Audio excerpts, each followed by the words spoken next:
Hi and welcome back to the Gemhawks YouTube channel. We're looking today at part 3 of the Loopy cab setting technique, and this is another one of those alternative endings. So I'm going to show you what we can make today.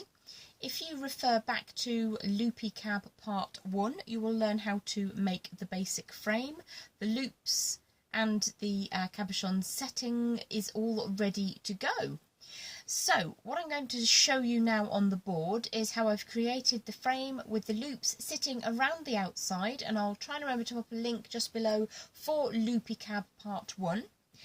And over the next couple of weeks, what I'm going to try and do is give you some alternatives of how to take that further and put your own stamp on it.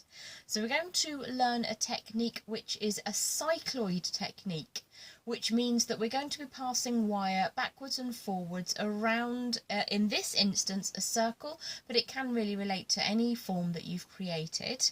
So if we come down to the board now, what I have done for this is I have applied the techniques we learnt in the first and second parts of the video, which is to give the Loopy bail at the top there and to pop the loops around the outside.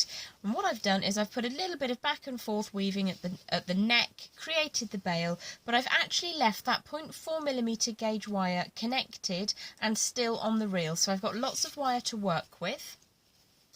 This is a really cool technique to use with round and oval cabs. It does also work on pear drops. It's not quite as aesthetically pleasing on very asymmetric pieces, but you can use it with those pieces as well if you so desire. You just get a slightly nicer effect on those beautiful symmetrical pieces like your round cabochons. So today I'm going to be working with this lovely amethyst, which has been carved with a ra eye or a horse eye over the front, and I'm going to show you how to create a piece not dissimilar to this. Now, dependent on the size of the cab you're working with, the size of the frame you've created, and also the size of the loops you've chosen to generate, this can be several passes as we have got here, or it can be fewer passes if you've used much larger loops, and therefore there are spaces that are greater between each pass of the wire. So my segment of 0.4 is still attached to the reel, and is coming across the back of the cabochon aperture at the moment. So I'm just going to pop the cab into position. And what I want to do is capture this safely. So I'm going to draw it over here to around about somewhere between the 7 and 8 o'clock position. And I'm just going to draw the wire up and in between those two loops. And I'm going to then take it back up over the front of the cabochon to as close to the 12 o'clock as I can get it, so just to the left, and I'm going to draw that neatly down across the back. Now if I show you at the moment, the cab is far from being set, but we're just going to have lots of individual passes, and that will build up to generate a nice secure housing. So we're going to be at pains to keep the flat back of the cab inside the housing and the dome sitting forwards of the housing.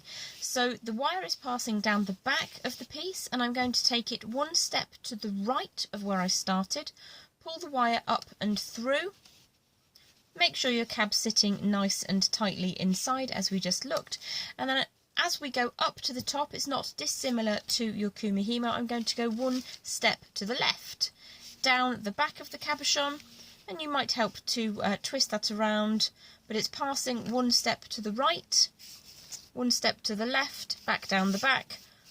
It does get a little bit feisty until it gets set, and then it kind of magically takes hold.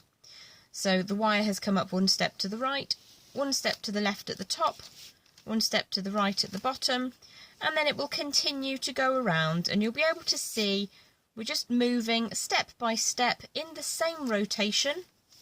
So you can move that around in your hands and still not get lost, and it does become very fluid, very relaxing as you move through those motions, just checking that that's going up through the right gap between the loops.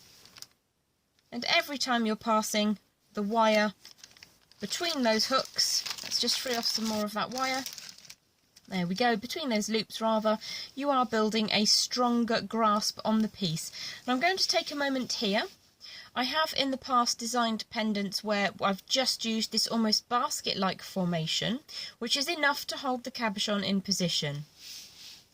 If you want to, you can tie off at the back here by taking the end of the wire 3 or 4 times around the main framework. I prefer with a round cabochon to continue completely going until we have filled the entirety of the edges of the cab. So we're coming to across the back now, up 1 position over, which is the other side of the neck, and we're just going to keep on going until we have completely filled every single gap between those loops with a wire from either angle, and you'll see it's starting to look a bit more complete, a bit more naked here, a bit more full here. So again, I'm just going to free off some of that wire, bring that up. There was my last pass, so I'm bringing it up this side. There we go. It does become very easy to see, and I can bring that one down here if I like. And then I think we're pretty much done. So I'm just going to look at that.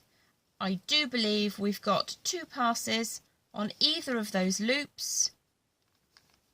Just going to check that I'm happy with the aesthetics of this before I turn it over onto the back to take a look at where we can go next. And I'm just going to make sure that I've got enough space here, so I'm just going to trim away the wire and discard the reel for now. Now I have enough wire left over to come down over the centre back of the cabochon and just tie off on the frame, but I'm just going to check the front and see what that looks like. You can of course twist the cabochon round if you wish to. I think I'm going to tie off at the top corner because then that will be slightly more symmetrical and that will make me happier. So I'm just going to utilise these coils that we did in the first section, and I'm going to snuggle that away inside the design so you can't really see it. Just by wrapping that around and pulling it firmly, you'll be able to disguise those extra couple of passes of wire. I'm going to pass that down between the cabochon and the frame, push that into position, pull that nice and firmly until it sits. You can of course utilise your pliers to get a better grip, and just tidy that end away. Make sure you get a good 3 passes of wire around the framework there before trimming away and giving that a little bit of a squeeze just to make sure that that is hidden inside the framework so that it's not visible from either side, and it's certainly not going to be sticking out and catching on things.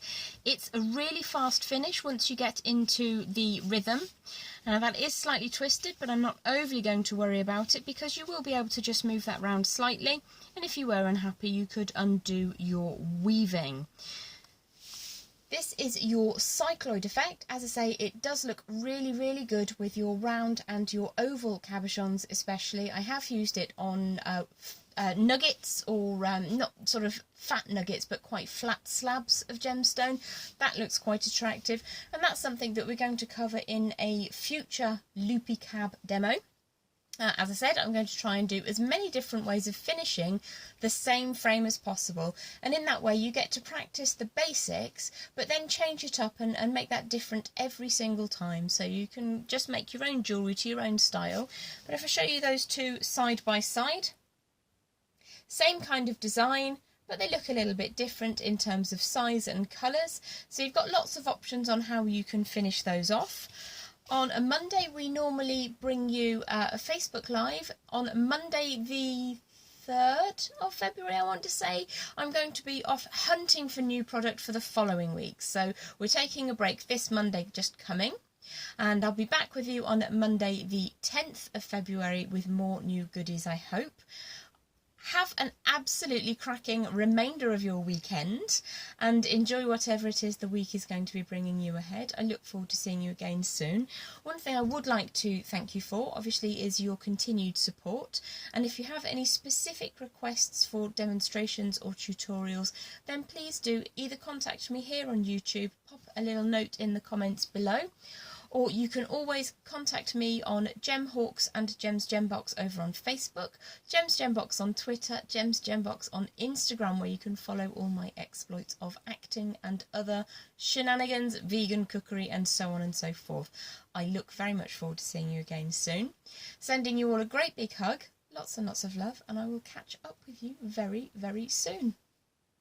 Bye for now.